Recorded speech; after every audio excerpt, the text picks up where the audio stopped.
Welcome to the timeless story of Samuel, a tale of faith, leadership, and the pursuit of the heart. Today we'll journey through the life of one of the most significant figures in the Bible, the prophet Samuel. Once upon a time in a town called Ramah, there lived a woman named Hannah. She longed for a child more than anything. Every year she went to the temple to pray, pouring out her heart to God. And one day, in her deep sorrow, she made a promise to God. If he gave her a son, she would dedicate him to the Lord's service. God heard Hannah's prayers. Soon after, she gave birth to a beautiful baby boy, whom she named Samuel. True to her promise, when Samuel was old enough, Hannah brought him to the temple to serve Eli, the priest. As a child, Samuel grew up in the temple, learning about God and helping Eli. But one night, something extraordinary happened. Samuel was sleeping when he heard a voice calling his name.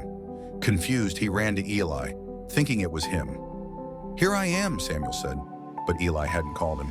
This happened 3 times. Finally, Eli realized that God was calling the boy. He instructed Samuel to respond, "Speak, Lord, for your servant is listening." When God spoke to Samuel, he revealed a message about Eli's family, how their time would come to an end because of their unfaithfulness. It was a heavy message to deliver, but Samuel didn't shy away.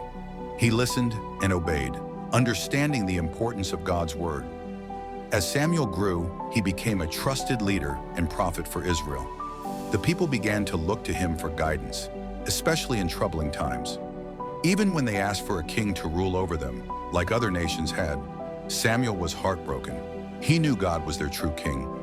Yet God told Samuel to listen to the people. Their desire for a king wasn't a rejection of Samuel, but of God. So Samuel anointed Saul, the first king of Israel. It was a moment of great hope, but it didn't last. Saul started strong, but he lost his way. He ignored God's commands, wanting to do things his own way. Samuel had to confront Saul for turning away from God, and it was tough. The weight of this was heavy on Samuel's heart. He loved his people and wanted what was best for them. As God's messenger, he feared the future of Israel. But Samuel learned a vital lesson. God always has a plan, even in difficult times. Following Saul, God led Samuel to Jesse's home, where he chose a new king, David, a shepherd boy with a heart for God.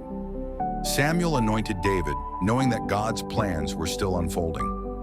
Through Samuel's life, we see the importance of listening to God, trusting his plans, and remaining faithful even when the world seems lost. Samuel taught us that with faith and obedience, we can be instruments of God's will, shaping history for generations to come. Thank you for joining me on this journey through the story of Samuel. Remember, whether you're facing challenges or seeking direction, you too can listen for God's voice in your life. Until next time.